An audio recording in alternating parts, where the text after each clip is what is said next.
Children's Campaign Fund is proud to recognize two inspiring new leaders as our 2022 Rising Stars of the Year. This signature annual award is given in recognition of new leaders for an especially impactful first term advocating for children, youth, and families. In the House, Representative Berg is truly a star in the legislature, shining bright for children, youth, and families as a powerful leader during hearings and floor votes across CCF's issue areas. During her first term, she prime-sponsored many important bills, from requiring schools to make menstrual hygiene products available at no cost to eliminating lunch co-pays for students who qualify for reduced-price lunches. And Madam Speaker, we need this bill because it shouldn't take a public health crisis for us to ensure that every student in our state has the ability to eat when they need to. Thank you. In the 2022 session, Representative Berg was an especially powerful voice around ensuring Washington's kids and families have their basic needs met and that youth have their voices heard. She also co-sponsored over a dozen priority bills across CCF's core issue areas. Appointed to the Senate just this year, Senator Trudeau championed some of the session's most transformative bills impacting children, youth, and families. She prime-sponsored legislation across our issue areas, including bills that would eliminate fingerprinting at juvenile dispositions, ensure unaccompanied homeless youth have the ability to provide informed consent for their own health and medical needs, to create the Washington Future Fund Trust Fund program, and more that challenge the status quo and reimagine a better, more accessible Washington for all children, youth, and families. And young people in this situation just lack the basic, simple supports that I think many of us really take for granted on a daily basis. Our system overlooks them, and frankly, the mature minor doctrine just doesn't acknowledge the unique needs of this group. I just think this gives young people and healthcare providers more tools. And like I said, I've heard from folks across the state, particularly those serving these vulnerable populations, and I'm proud to join them in supporting this, and I hope you will too. Thank you so much. Please join us in celebrating these inspiring new legislators for their powerful leadership on behalf of children, youth, and families. Yes, Representative Berg and Senator Trudeau, thank you so much for being with us. But let me just start and ask both of you, we could start with Representative Berg. As a first-time state legislator, what does being recognized as a champion for kids and families mean to you? Thank you so much, Sam. And thank you everyone for this award, because it means the world to me. I'm a mother of six. If you guys know my story, I'm passionate about children, youth, and families, but I'm also a two-time school board director. I call myself a recovering school board director. And so seeing firsthand the challenges that takes place in our schools every day, and then having the unfortunate, I guess the thing that I should put on LinkedIn is that my daughter's school was the first one in the country to have a COVID positive student. And so doing that work and being boots on the ground during this pandemic in our schools showed me how necessary it was that we do more for our students across our state. And so doing, just heads down, getting the work done and then being recognized for it is huge, because it means that I'm not alone. And there are some really lonely points as a legislator in our state, especially, just where you feel like you're doing work and you're like, is this meaningful? You talk to your neighbors, you talk to the folks in your community, you're representing them, but you want to make sure that folks understand the importance of it. So it means the world, and thank you so much. Thank you. Senator Trudeau? Sure. Yeah, please.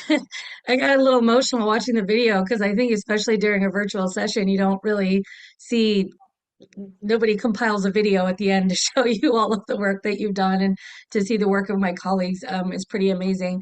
I didn't go in thinking that I would be a champion for kids. I went into the legislature and into this role thinking that I really wanted to be a champion for the opportunity for every person to truly live their best life. And I think that part of that foundation, if not, the entire foundation, is making sure that we support the health and well-being of our youth. So as someone who's navigated a lot of these systems and helped others to navigate them, it feels surreal to come out and know that the work that I did had as much of an impact as it seems that it has. So that's my takeaway.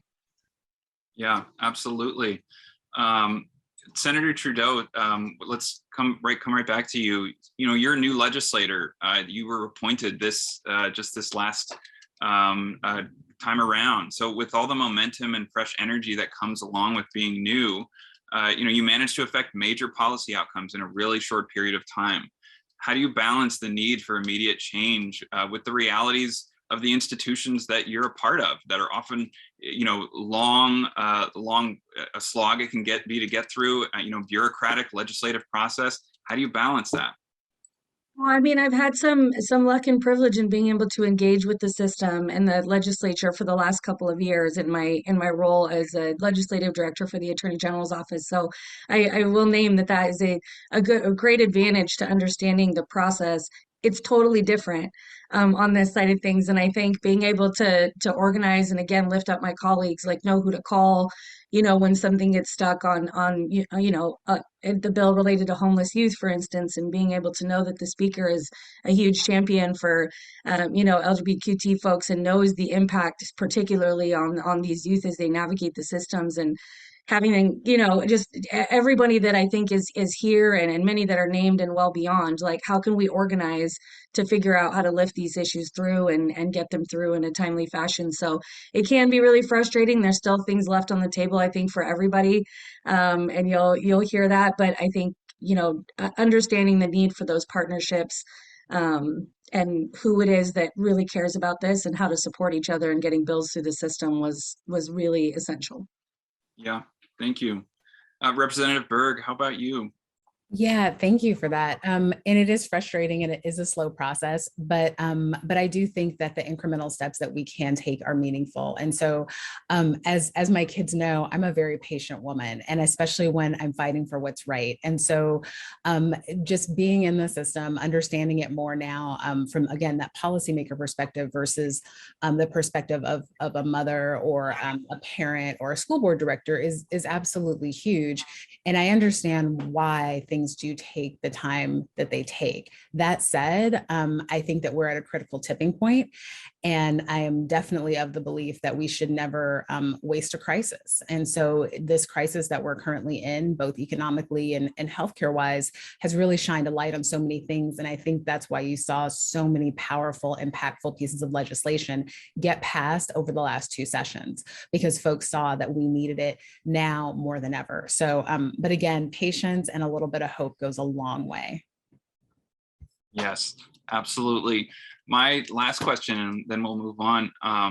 With opportunities to elect new leaders, what advice do you have for new candidates who want to run on a platform that centers kids and families? Representative Berg?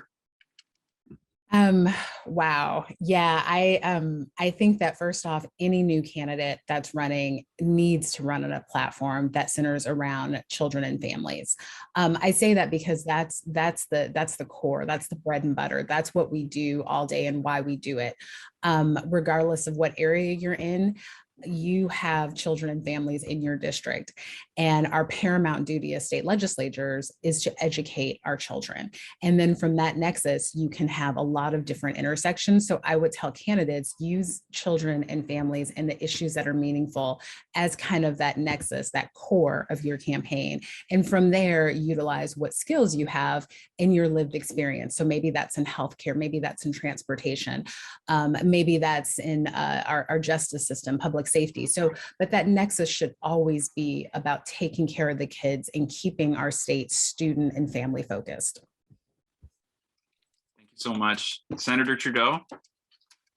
I would tell them that we really need them. I think, you know, when we are going back to the question you asked me earlier about how to get things through and get things done, I think it really does rely on numbers and, you know, acquiring enough critical folks to be able to weigh in and knock on the doors of their colleagues or maybe call and text right now as things are virtual. But just being able to say like, hey, this is, you know, there's a group of us and we care. And so I would just say we need anyone and everyone that is willing to center kids and families and youth issues. But I would echo exactly what my colleague said just a moment ago, which is that all these issues are tied to every other issue.